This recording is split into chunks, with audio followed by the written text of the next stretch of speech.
And so I think we are going to see a greater focus on strategy. I think we're going to see a greater focus on the intentionality of design, with the challenge not being necessarily how do we produce this media or how do we, create this video. We figured that out, right? We sort of innovated through that process, but it's how do we do it in effective ways. I'm Celisa Steele. I'm Jeff Cobb, and this is the Leading Learning Podcast.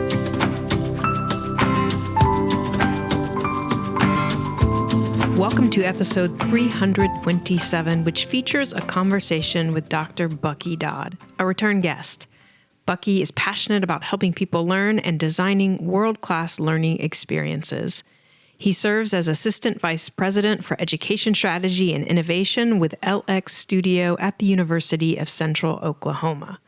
Bucky created Learning Environment Modeling, a visual collaboration system for the design and evaluation of learning experiences, and he's published a playbook called Supercharge Your Webinar Strategy, which explores 5 specific strategies for better webinars. Jeff and Bucky talk about learning environments, learning experience design, learning campaigns, and a strategic approach to creating better webinar experiences. Jeff and Bucky spoke in September 2022.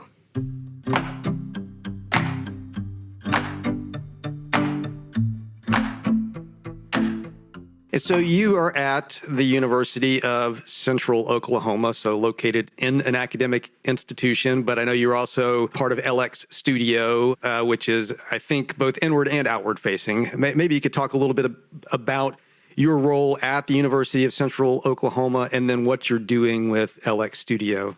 Yeah, absolutely. So LX Studio and the University of Central Oklahoma are really a very unique sort of dynamic there. So LX Studio is a part of the university, so we're affiliated and part of the university itself. But we do serve a sort of an innovation function, inward facing, working with faculty, staff, administrators, and really helping them come up with the best ways of thinking about how we reach new audiences. And part of that is also thinking and working externally as well with partners really from across industries, many of them in associations, many of them in agencies and things like that, who are really trying to engage adults and people in the process of learning, whatever that might look like for their organization. And so the aspect of LX Studio is really unique in that way, in that we get to serve this sort of consulting function in many ways, but really be that partner with them through that process of change and transformation and reaching the audiences that they're trying to reach. And I know your work is driven by a focus on learning experience design, as well as by the concept of learning environment.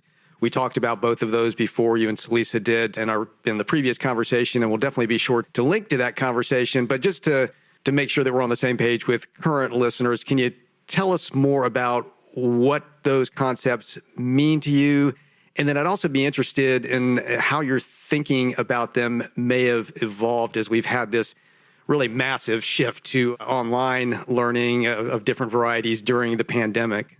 Yeah, absolutely. So when we think about a learning environment, the best example that I often use to kind of talk about this concept is to think about our roles in sort of formal education settings, right? So maybe when we walked into a classroom, either in elementary or college or whatever that might be for us, oftentimes those desks are set up in rows. There are certain things at the front of the room, the back of the room, and that environment sort of cues us, if you will, to what should happen in that space. So if you take that example and then you sort of compare it to what we might experience in a coffee shop with a close friend, we're thinking about conversation, we're thinking about collaboration and working together. Those two environments are very different in the way that learning happens within them.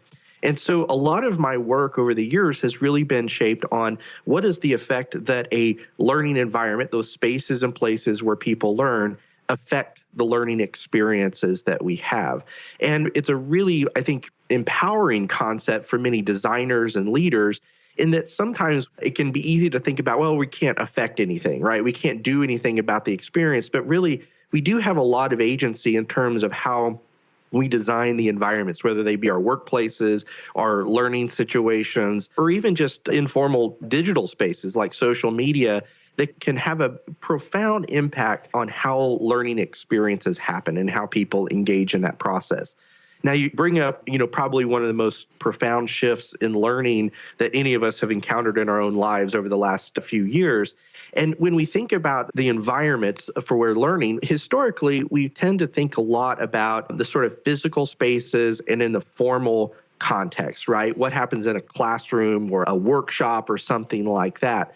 And almost overnight, we had to shift into all these sort of other dimensions of that learning environment, right? The digital space, of course, but also looking more intentionally at the informal side of learning, right? We saw many associations and higher education organizations really begin thinking about how do we engage our audiences, not just in a formal sense like what we have been, but really be that social connection to them in a time where people were needing that. They were needing that aspect of learning. And I at least from my point of view, that really opened a lot of people's eyes, that we weren't just there to deliver content, but we were there to really create these rich, vibrant experiences where learning can happen and can thrive. I think that is so important, and I'm not sure I've really consciously thought about it in the way you put it, that education providers had to start thinking about how they filled that social role where there was such a gap during the pandemic. Now, of course, we're seemingly emerging from the pandemic. I'm not going to be somebody who says it's over, because there still seems to be plenty of evidence that there's stuff going on out there that we still need to be concerned about. But things have gotten better. More organizations are going back to face-to-face. And a lot of them are wrestling with, okay, what now? Because we have this huge shift to online. We have this pent-up demand for face-to-face, but we know online works. We've had some success with it now. We've got concepts like blended learning. We've got concepts like hybrid events. So what are you seeing organizations kind of wrestle with the most when it comes to now thinking about learning environments and that whole concept of designing learning experiences? Yeah, well, it's I think a really exciting time, actually. Some people may use a different adjective to describe where we're at in this, but I think it's exciting. And from the standpoint that we are in the wake of, I believe, some tremendous innovation that organizations have done, right? They pivoted into reaching audiences in new ways. Well, in the process of doing that, they've created a lot of what one of my favorite authors, Stephen Johnson, about innovation, talks about is these spare parts, right? They've got webinars, they've got guide sheets, they've got all these different things that they innovated and created in the moment. But I think it's an opportunity now where we can sort of zoom out and we can think about how we best use those assets and those experiences in really intentional ways. And so I think we are going to see a greater focus on strategy. I think we're going to see a greater focus on the intentionality of design, with the challenge not being necessarily how do we produce this media or how do we create this video. We figured that out, right? We sort of innovated through that process, but it's how do we do it in effective ways? And, we're seeing a lot of people, at least that I talk with, saying we've got all this, for lack of a better term, stuff, right? A real scientific term. But how do we really relook at that, understand and look at it from a perspective of quality, right? That we know that it can be done maybe more effectively. We learned some things. And so there's this really kind of iterative process, I believe, that we're seeing. And I think it's a really healthy thing. It reminded us that we're never done learning, even ourselves, right? We always have to continue improving, and we can bring other people along the way with us. I also think that our audiences have given us a little bit of grace in that process as well. They recognize that just like them, people who are involved in that process had to step into the unknown for a little bit. And that means that not everything goes perfectly, right? And so it also means that we can learn, and maybe the feedback and the sort of engagement that we have from people will really elevate the overall level of community innovation. And I think that's a really exciting aspect of where we are now in this unpredictable journey, shall we say. At Tagoras, we're experts in the global business of lifelong learning, and we use our expertise to help clients better understand their markets, connect with new customers, make the right investment decisions, and grow their learning businesses. We achieve these goals through expert market assessment, strategy formulation, and platform selection services. If you're looking for a partner to help your learning business achieve greater reach, revenue, and impact, learn more at tagoras.com/services.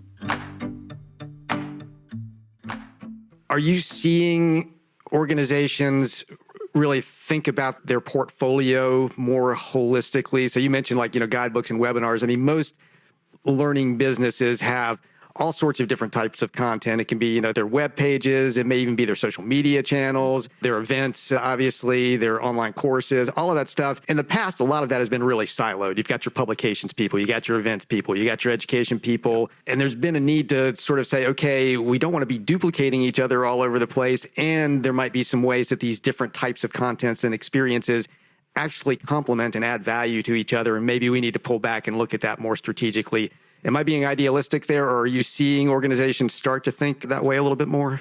I think you're right on. I think we're seeing that people know they have something there, right? They've got these assets that are across their organization. They really had to come together during that time to just kind of keep the lights on, so to speak. And that product of positive collaboration and innovation, I think will continue to find its ways. A concept I'm really excited about right now is actually this concept of learning campaigns, right? And, we tend to spend, or historically have spent a lot of time thinking about what happens in a learning management system. And those will certainly be continued parts of what we do, right? We can't completely remove ourselves from that tool and the process.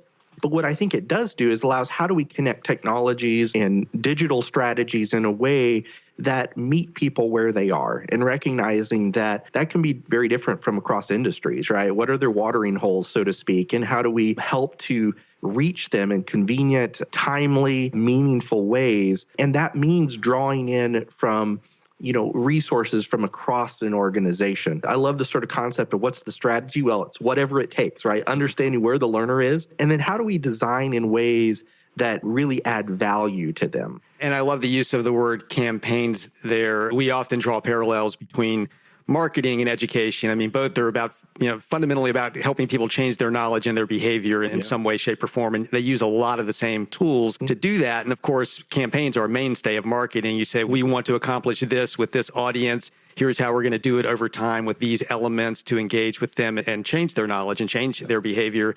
Educators have to do exactly the same thing. Absolutely. We tend to, a lot of times in education, think about learning as an event, which is really short-sighted, right? And I think thinking about campaigns or experiences or broad kind of, strategies that bring people together, I think is a much more well-rounded way of thinking about that than just what happens in a workshop or a conference or something like that. Right. Now, there are a lot of areas we could cover here, and you referenced the assets that organizations tend to have in their portfolio. One that has always played a huge role during the pandemic, is going to continue to play a role, whether we're talking about a single event or these campaigns we were just referencing, is webinars. These are, of course, a type of learning environment. They can be used in relation to other types of learning and blended and hybrid type activities. You led a really useful session on creating better webinar experiences at the recent ASAE, American Society of Association Executives annual meeting. I was fortunate enough to be there. I will say it was a standing room only session, which tells me that people are interested in this. They are concerned about the quality of their webinars and how can they provide a better webinar experience. And I want to dig into that in some detail here for listeners. But just to kind of frame it, I'm wondering, at this point, how would you describe the current state of webinars in this sort of emerging from the pandemic world? Yeah. So, when webinars were really interesting at the start of the pandemic because they were a very accessible way and a quick and affordable way, rather, to reach audiences, right? And so what that meant, though, was that most of what we saw was a transfer of what would happen in a classroom, right? Think of a lot of slides and, talking heads and things like that, migrated over into a digital environment. And there are some things that are okay about that. There are other opportunities that emerge that we can leverage technology potentially in more transformative ways, right? So, I think it invites us to think about what is the best value that we can exchange from that type of experience, right? A webinar experience. But what are the other options that we have around that, right? How do we prime learning potentially before a webinar with a short recorded video or a checklist or something like that? How do we continue to support application of learning following a webinar? And then probably most transformative, what do we do during that live time that adds the most value, right? And so I think that there is opportunities where we begin to emerge into that process and we say, what could be, right? What if we did these sort of things? And leveraging the technology will continue to advance. It'll get better, but not letting that technology drive the threshold of our innovation. And, sometimes the tools that are designed to do something else could be a perfect catalyst for doing, something that we're trying to accomplish. I'll give an example. So many of our listeners may be familiar with the Articulate course authoring. So one of those tools is Rise, right? Where you can create mobile learning and things of that nature. I actually use Rise for agendas. I'll create an agenda for a workshop, and it's something I can add to things on the fly. There can be different engagement things. And so where that tool was designed for something entirely different, it's actually a fantastic way of engaging people in the way of helping them understand what is coming next in a webinar or workshop or whatever it is that we're doing. So those types of models, particularly around webinars, we're just at the beginning of really, I think, a new wave of that innovation that will come forward with it. Yeah, and I like that, the question of what could be, and to really engage with that question. And I know, too, with respect to Rise, that I believe it's what you use to create a great playbook around webinars. We'll talk about here in just a minute. But before we get to that, all of this is about being more strategic with these types of experiences, with the environment that a webinar provides for and what you can kind of put around that environment. And I know you've created a strategy canvas, basically, to help people think through this, help them visualize what they might be able to do with a webinar as a learning environment. I assume you probably use this with other learning environments as well, but we'll talk about it specifically with webinars. Now, we're not in a visual medium right here, so people can't see this canvas, but I bet they'll get it pretty easily if you can talk about it a little bit. So could you just kind of describe the strategy canvas that you would use for a webinar and kind of how that works? Absolutely. One of the things, before I kind of talk about the dimensions of the canvas, let me mention just sort of why that canvas is so important. So oftentimes when we are designing learning experiences, or really designing anything, so much of the design process happens in an invisible way, right? It happens in our mind, it happens when we talk to one another, but we really, without intentionality, we hit this barrier when we're trying to sort of work on a problem together. And so this canvas is a visual tool that really helps multiple people come together and problem solve and think strategically, as you mentioned. And so this canvas is made up of a few visual dimensions, sort of segments, if you will. And so we start by thinking about, what are the desired results, really working from the end in mind, backward design. Many of our listeners have probably encountered that or been involved with essentially starting with the end result and working backwards to that. And so then we start thinking about, well, what is the evidence of learning, right? What do we want the learner to be able to produce or do or show that learning has happened? And these two elements between where we want to go and sort of the prove it element of the evidence is a really important dimension for us to ensure that is aligned. And so there are visual segments in the canvas that help to articulate that and really help people get to a consensus about what that is. And then we have some other elements in the canvas that are all based on a system called Learning Environment Modeling Language, which is essentially a visual framework for designing learning experiences. So we talk about things like, how do we promote practice in the learning experience? How do we intentionally design for feedback moments in the learning experience? How do we have dialogue that is going on in there? And then finally, but often is used as the most important thing by many groups, is what information is delivered. And we actually look at that information as not as necessarily a secondary element, but more as a supporting element, right? That information does not equal learning. And so as we think about these design elements, we have to blend those, right? The other elements of the canvas that you'll see is a emphasis on the value proposition. And this has actually been an area that I've really been interested in and been doing a lot of work on lately, of how do we design value propositions for learning experiences that matter? And it's an area that we historically have not spent as much time on that we probably should. And so I think that is, that's an element that's included in there that's important. And then we have sort of a visual compass, if you will, that helps us to articulate the blend of the learning environment, right? Whether it's digital, if it's in person, if it's formal and informal, and so forth. And so this visual canvas gives us a one-page, a visual medium to collaborate together on, bring people together, and ultimately think strategically about the design of webinar learning experiences, or as you mentioned, really any learning experience that's there. Right. And there are a few things I'll call out there, and it's very rich, but we tend to refer to them as social learning objects. It's something like a canvas or it could be a bar chart, whatever it is, that people can focus on together, and it helps to stimulate and focus conversation in a way that, you just don't get if you're sort of abstractly talking about how do we make our webinars better or how do we make X better. And then the idea of value, we've emphasized value for, years and years around how are you articulating and showing your audience that you deliver value with specific learning experiences and overall as a learning business. And then the evidence, because, impact is so important. It's getting more important. Learners want to know if they're going to participate in a learning experience. How do I know this is going to do something for me? Employers want to know that. So being clear about how you're going to show that in the end is just so important.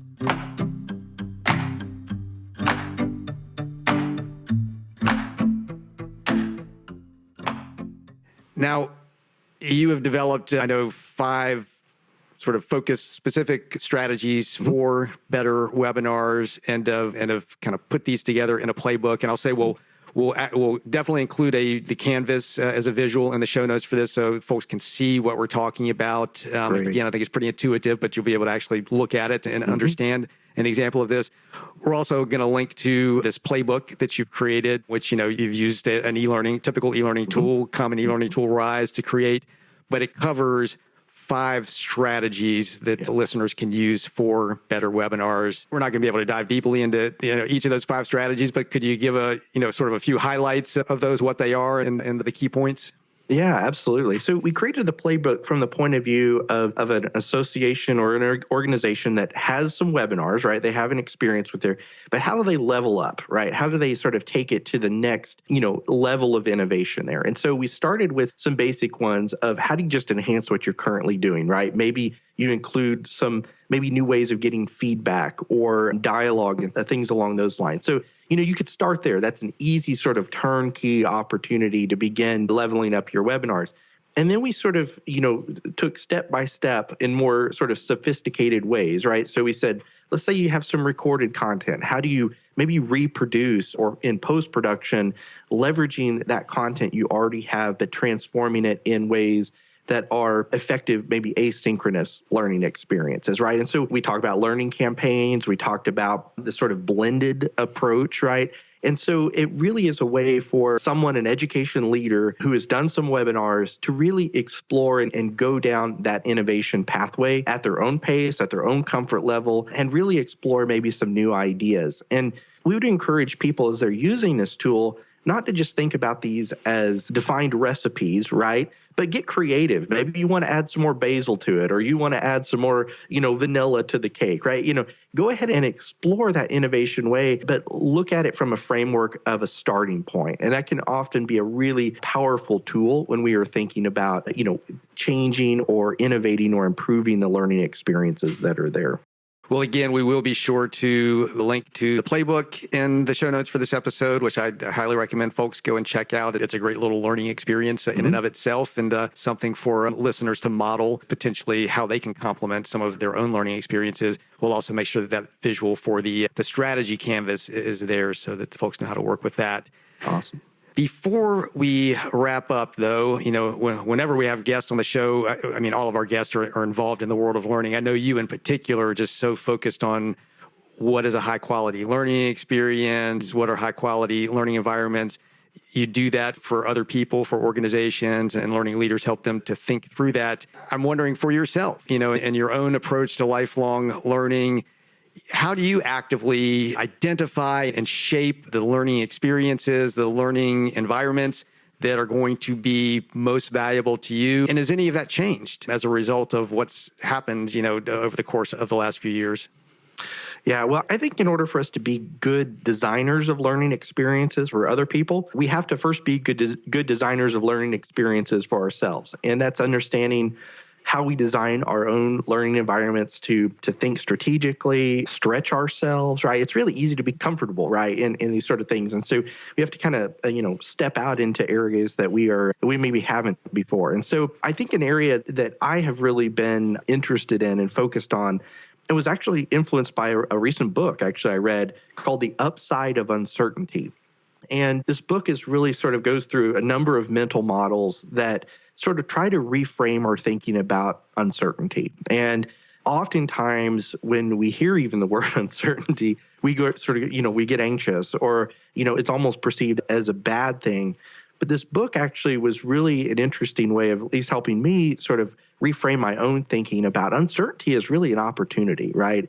If we're ever going to create something new, or we're ever going to grow our organization, or we're ever going to sort of invest in new opportunities, we're at some point, we're going to have to traverse uncertainty, right? It is a given, right? And so to be able to apply some of those thinking to learning and the design of learning experiences, recognizing that our learners are at that moment too, right? If they're sitting in front of a course or a workshop or something that we've designed, they are literally at the ledge of uncertainty. And our role as educators and leaders and designers is to help them traverse that sort of canyon, if you will. And so for me, I've been giving a lot of thought, recently to that concept and how that gets sort of embedded not only in what we design, but how we design. And the concepts of the visual tools and the social tools, as you mentioned, are really at the crux of how we help engage groups in that process of designing in what is a very uncertain world, right? Yeah, the upside of uncertainty. We'll make sure that we link to that book in the show notes. But I think that is so true. And I increasingly think of, designing learning experiences as really kind of designing stories, helping people to walk through a story. And just about any good story, has that plot twist where there's uncertainty and you have to get a resolution around that uncertainty, and thinking about learning experiences that way. And how are you helping that learner navigate that story that's going to get them to those learning outcomes that, you want to start the strategy canvas with? What are you trying to achieve? How are you telling that story? How are you helping them be a part of that story and traverse that uncertainty? I love that perspective on it.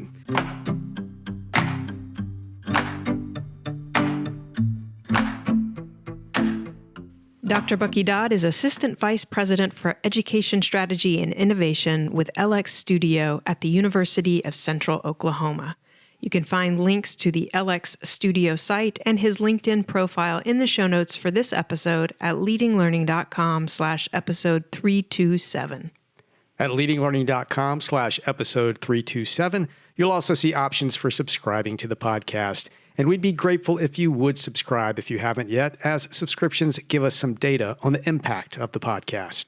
We'd also be grateful if you would rate us on Apple Podcasts or wherever you listen, especially if you find the Leading Learning podcast valuable. Jeff and I personally appreciate reviews and ratings, and they help us show up when people search for content on leading a learning business. Go to leadinglearning.com/Apple to leave a rating. Lastly, please help us grow the Leading Learning community by spreading the good word. At leadinglearning.com/episode 327, there are links to find us on Twitter, LinkedIn, and Facebook. Thanks again, and see you next time on the Leading Learning podcast.